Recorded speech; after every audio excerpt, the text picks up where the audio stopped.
Mes chers, bonjour, en ce 1er octobre, jour de pleine lune de la gardienne des rêves et des buts de demain. Donc nous laissons Oulpe qui a essaimé tous ces petits pissenlits de rêves pendant cette première quinzaine de nouvelle lune à pleine lune. Et voilà que nous allons naviguer pendant cette prochaine quinzaine avec cette étrange quest. Quest, alors la bien nommée. Quest, c'est celle qui sème, c'est l'envol, c'est celle qui va semer ces graines de rêve, évidemment. Mais dans cette période-là, puisqu'elles se sont déjà envolées, il va s'agir entre la pleine lune qui arrive aujourd'hui et la prochaine nouvelle lune qui est fondamentale. Il va s'agir vraiment de savoir ce que vous avez envie d'ensemencer dans vos rêves, lesquels rêves ont pris racine ou germe. On va parler plutôt de germination, et quels autres projets peuvent être mis de côté parce que vous n'avez pas encore trouvé la manière de les intégrer dans votre existence. Donc plus que jamais, vous savez que la période de la pleine lune, c'est une période où le soleil et la lune sont face à face, sont éclairés. Votre intérieur est éclairé et votre intérieur éclaire votre manière, votre rapport au monde extérieur. Le mot-clé, c'est éclairage de la pleine lune. Alors là, il ne s'agit pas de rêver, de faire de rêver à des nouveaux projets. Il s'agit vraiment de faire le tri. La pleine lune parle aussi de discernement et de capacité à tout à coup vraiment ressentir, enfin pas tout à coup, au bout d'un long chemin, ressentir quel est le projet, ça y est maintenant, qui va pouvoir bientôt venir à terme, être enfanté. Vous voyez, je vous parlerai des énergies plus longuement à la prochaine nouvelle lune qui va arriver mi-octobre, parce que cette prochaine nouvelle lune, nous rentrerons dans le cycle de la tisseuse, et c'est aussi une lune qui va nous demander enfin de matérialiser nos rêves et nos projets.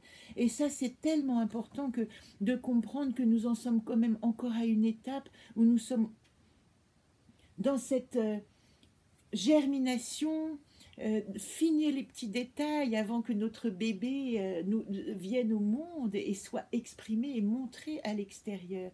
Nous en sommes encore là. Alors c'est la fin, je dirais, de l'intériorité. C'est comme la fin d'une gestation, et vous remarquerez que ce Covid, tout comme les planètes cette année, nous ont tenus en gestation jusqu'à quasiment maintenant, avec des envies de sortie avortées qui n'ont pas fonctionné. Et comme par hasard, nous avons été vraiment sous cette conjonction très capricornienne qui nous a demandé d'aller fouiller à l'intérieur de nous. Et la bonne nouvelle, c'est que enfin Saturne est parti de cette influence de Capricorne et va nous permettre de souffler et de voir nos rêves de manière un peu plus légère. C'est pas tout de suite, ça arrive. Alors là, nous sommes dans un axe on appelle ça des axes, puisque les maisons sont en axe, les planètes se regardent, puisque c'est une roue, hein. Bélier, Balance, Bélier Bélier de la Lune, action, spontanéité, Balance du Soleil, harmonie des relations, essayer de rentrer en relation. Alors le mélange des deux, ça nous demande aussi quelque part de trouver l'autonomie, notre manière personnelle d'aller nous exprimer au monde. Voilà le thème clé. Ce que vous pouvez retenir, je vous en reparlerai plus longuement en octobre, parce que je trouve que l'astrologue que je suis là en ce moment, qui est un Canadien fou d'abeilles, il est aussi apiculteur, décrit extrêmement bien les influences des planètes, et notamment explique à quel point en ce moment les 3 planètes qui font notre identité, c'est-à-dire, je ne parle pas du Soleil et de la Lune, puisque c'est évidemment notre base, on dirait, notre Janus, mais les 3 planètes qui font notre identité physique, émotionnelle et spirituelle, ce sont Mercure, les pensées, Vénus, le cœur, et qu'est-ce que j'ai oublié, Mars, l'action. Eh bien, ces 3 planètes, on dit qu'elles sont dans une octave supérieure, qu'elles rentrent dans une octave supérieure parce qu'elles sont aspectées à d'autres planètes qui les poussent dans leur énergie. Qu'est-ce que ça résonne sur nous? Il faut comprendre que ce sont des influences énergétiques, que nous faisons partie d'un système, et que plus nous comprenons les influences énergétiques du monde, et plus nous pouvons nous positionner sans nous dire « Oh là là, je suis déprimée, c'est de ma faute, qu'est-ce que… » Non, je subis une énergie planétaire qui me demande un positionnement. Reprenez le sens de votre vie, et si en ce moment vous êtes… comme moi, perturbé, émotionnel, émotif, etc., c'est le moment. Et ces émotions vous nettoient, vous font sortir quelque chose dont vous n'avez plus besoin. Je regarde à droite, à gauche, je ne sais jamais où est la caméra. Je vérifierai après, je pense que j'ai trouvé. Donc, qu'est-ce qu'elle dit? Attention à l'envie d'agir sans réfléchir. Ne rentrez pas dans l'action. Mettez vraiment votre énergie d'action à l'intérieur de vous vers vos projets en disant « Bon, voilà ce que je vais faire, voilà comment je vais faire, voilà l'idée que j'ai. » Ne faites pas, attendez une quinzaine. Ne faites pas sur un coup de tête. Ne vous en allez pas sur un coup de tête. Réfléchissez. C'est pas le moment, en fait, de faire des choses parce que la spontanéité du bélier qui est opposé à la balance, elle lui demande aussi de réfléchir à ses actions. Entre autres, parce que toutes les influences planétaires, bref, elle vous demande aussi, alors ça ce sont les autres influences, d'arrêter les faux semblants, d'être vous-même. Pourquoi? Parce que nous sommes vraiment à cette période où dans 15 jours, je vous ai parlé d'un reset, dans 15 jours le reset est effectif. Tout ce que vous allez avoir construit à travers cette épreuve du confinement, des peurs sociales, de la maladie, de la menace, tout ce que vous avez construit de solide en vous, vous allez pouvoir le mettre en place et le vivre et l'exprimer. Ça, c'est à partir de mi-octobre. Donc là, vous avez encore 15 jours pour réfléchir, en fin de compte, à votre état, à ce que vous pouvez mettre de côté et à ce que vous allez décider de garder. Je précise que c'est la deuxième vidéo que je fais, qui durait 23 minutes, mais le son de mon téléphone ne marche plus et je suis obligée de recommencer. Voilà pourquoi je peux vous paraître peut-être elliptique sur des points. Bref, voilà la gardienne qui nous accompagne, toujours la gardienne des rêves et buts de demain, jusqu'à la prochaine nouvelle lune, mais ici dans sa dimension de pleine lune, c'est-à-dire je fais le tri, je m'éloigne de ce qui ne me convient pas et je me concentre sur ce que je vais pouvoir activer d'ici 15 jours. Donc ça, c'est notre carte, on va dire, qui gère un peu l'ambiance des choses. Alors, j'ai fait évidemment un tirage et comme je vous dis, le son est impossible sur l'autre téléphone. Le tirage est là, il est déjà fait, donc je vous le montre pas, mais je vais vous sortir les cartes. Ce que j'ai sorti en coupe, c'était ça. Ce que j'ai sorti, donc on fait le tirage avec le Solune, hein, mon jeu Solune qui est relié aux archétypes des lunes, hein, que vous pouvez encore, il est encore disponible, il m'en reste un tiers, on va dire, et il est encore à 40 €. Je n'ai pas du tout envie de monter le prix avec les frais de port que je vous offre. Ici, il y a le chemin de vie de ces gardiennes, et nous en sommes, vous voyez, à la verte ici, la deuxième verte. Donc nous sommes en train de clore cette ligne des problématiques et nos réparations, parce qu'il est vraiment question de guérison. Alors, en couple, quand on a Garit, force et courage, je dois faire preuve de force et courage, qui est très associé au bélier aussi, hein, c'est l'action Garit. Mais que le monde lui dit, Vagan, stop, la pause. Le monde lui dit, ok, mais dans ton véhicule, pour le moment, utilise ton énergie dans ton véhicule. C'est exactement ce dont parlent les planètes.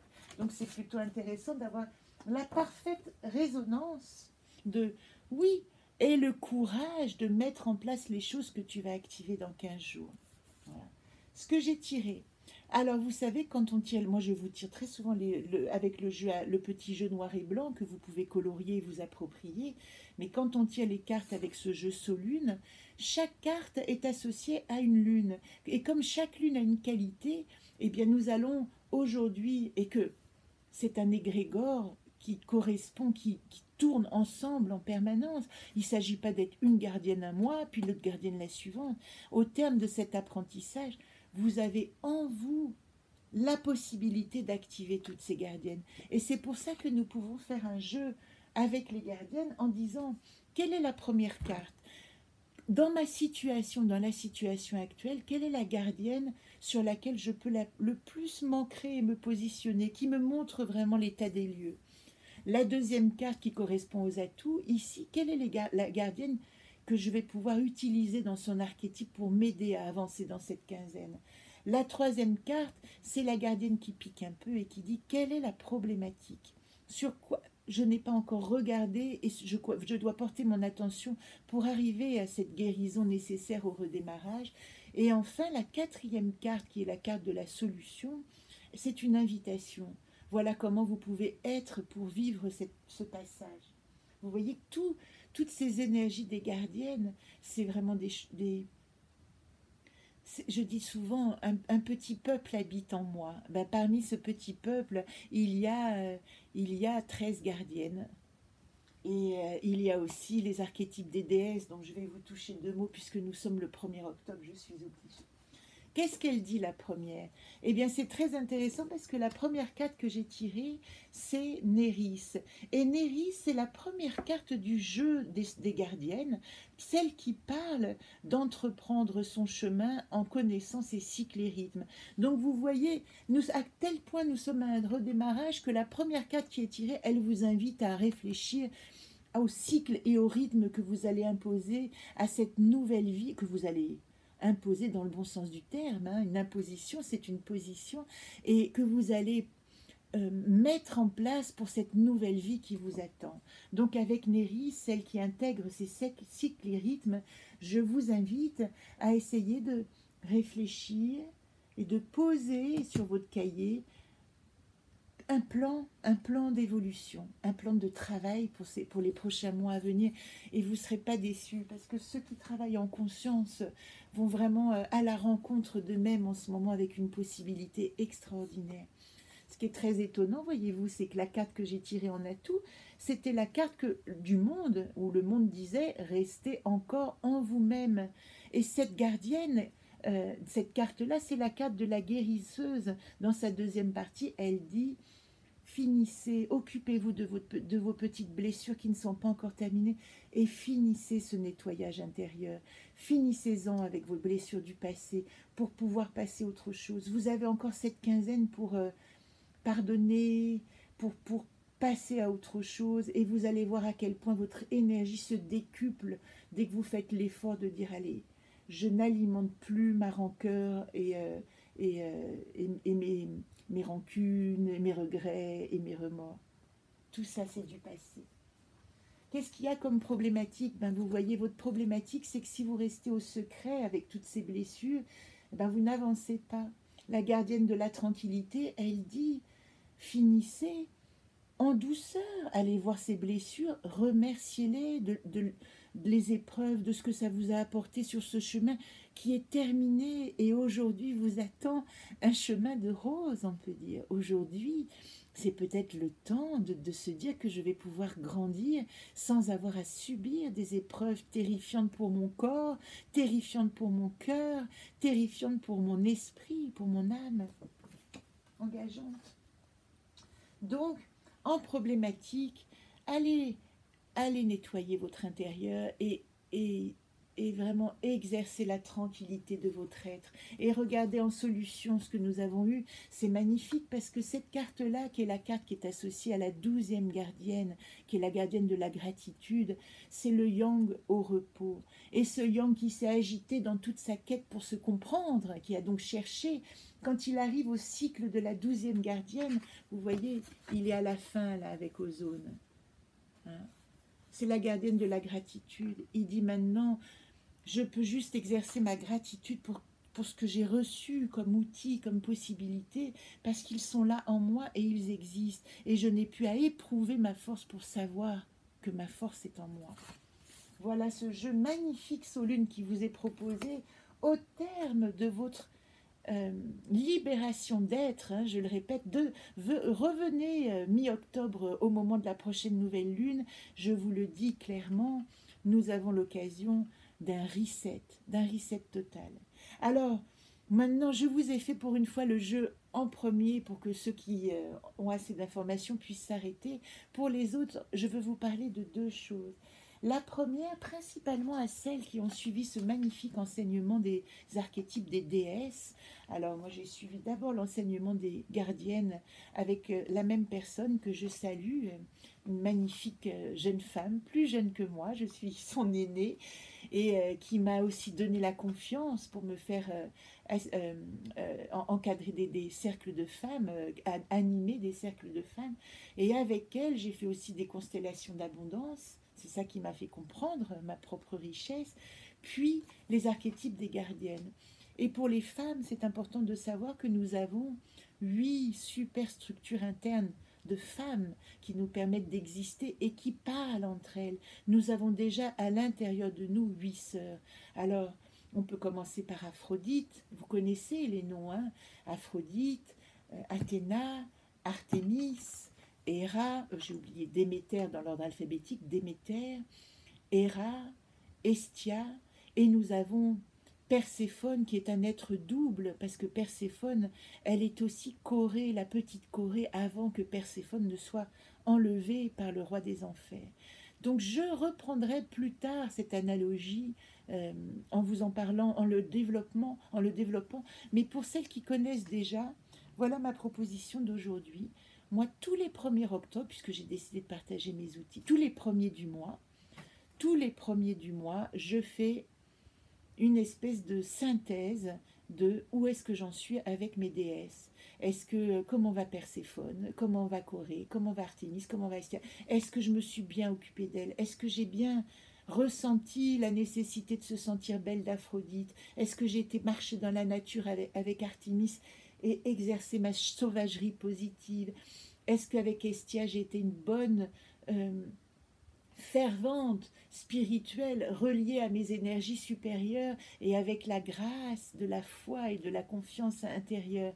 Est-ce qu'avec Héra, j'ai été une bonne compagne, etc., etc. Donc, moi, j'ai créé une espèce de système d'évaluation, en fait, de mon état qui m'aide beaucoup, puisque chaque mois, je viens le regarder et je vois quelle déesse peut collaborer avec quelle autre déesse pour m'aider. Voilà. C'est du travail, mais en ce moment, nous sommes en phase de travail. Et si vous êtes intéressé par ce travail, il y a plein d'outils. Et le deuxième outil que je veux vous partager, c'est, voilà, j'ai recommencé un chemin de vie. Vous saviez que j'avais fait un chemin de vie pour les haïkus. Mon jeu des haïkus, ça y est, je commence à le travailler. Le jeu est fait. Et aujourd'hui, j'ai envie de recommencer un chemin de vie puisque je suis les enseignements, et ça s'appelle une quête, d'une structure qui s'appelle Mind Valley, que j'ai trouvée sur Internet, et qui propose pendant un mois d'aller explorer toute forme de piste d'évolution et de conscience. Plein d'outils différents, certains que vous connaissez déjà de visualisation créative, la méditation évidemment, mais aussi comment se positionner au monde, quelles actions exercer, et ça dure 4 semaines. Alors j'ai décidé donc de faire mon chemin de vie de ces 4 semaines. Il se trouve que j'ai un peu, je sais pas, il y a eu un petit souci, comme toujours, hein, quand on commence des grands projets, il y a toujours des petits blocages au début. Mon inscription devait se faire pour le 28 septembre, parce que ça me tenait à cœur de commencer le 28 septembre, et elle se fait en fin de compte que le 4 octobre. La bonne chose, c'est que j'ai pu lire beaucoup sur Mind Valley et sur la préparation de la quête, donc je serai prête le 4 octobre.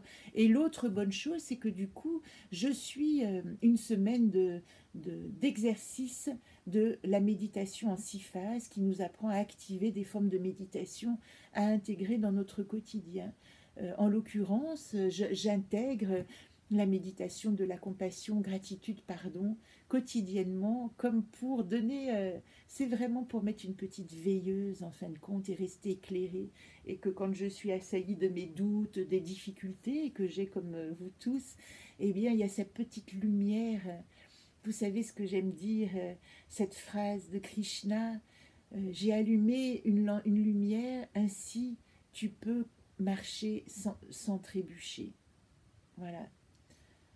J'aime beaucoup cette image. Et ben voilà, allumez votre petite lumière, trouvez votre outil. Si vous voulez faire un chemin de vie, pour celles qui connaissent, je ne vais pas le répéter, ce serait trop long. Pour les autres, allez voir dans les playlists, je vous mettrai le lien. Qu'est-ce qu'un chemin de vie? Je peux vous aider, mais vous avez aussi largement assez d'outils pour commencer tout seul. Alors en l'occurrence, ce que je veux vous montrer, c'est voilà ce que j'ai commencé. Ma première carte, c'était mon mime que j'ai transformée. Je me suis mise debout. Elles ne sont pas finies, hein. Elles sont seulement coloriées. Alors ça, c'est le téléphone. Ça fait une petite pause. La première carte, elle parle de ma mission d'âme. Qu'est-ce que j'entreprends?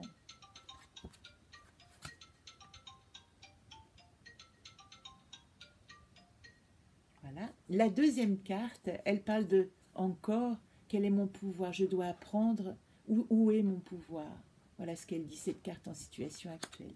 La troisième carte, j'ai tiré Later, décidément. Hein, j'ai tiré les cartes qui sont hors alphabet et qui nous demandent de nous positionner. Et dans l'arbre de comprendre, cette carte non, je l'ai appelée « Je suis le monde » parce que c'est la carte de la volonté. Qu'est-ce que je mets dans ma volonté d'être au monde? Voilà ce que je dois comprendre et explorer. Et vous voyez, hier, j'ai tiré Regon, qui est la carte de l'expression. Elle n'est pas terminée, mais on voit déjà cette petite personne et cet oiseau phénix qui renaît. C'est l'expression, je prends place avec mon expression juste.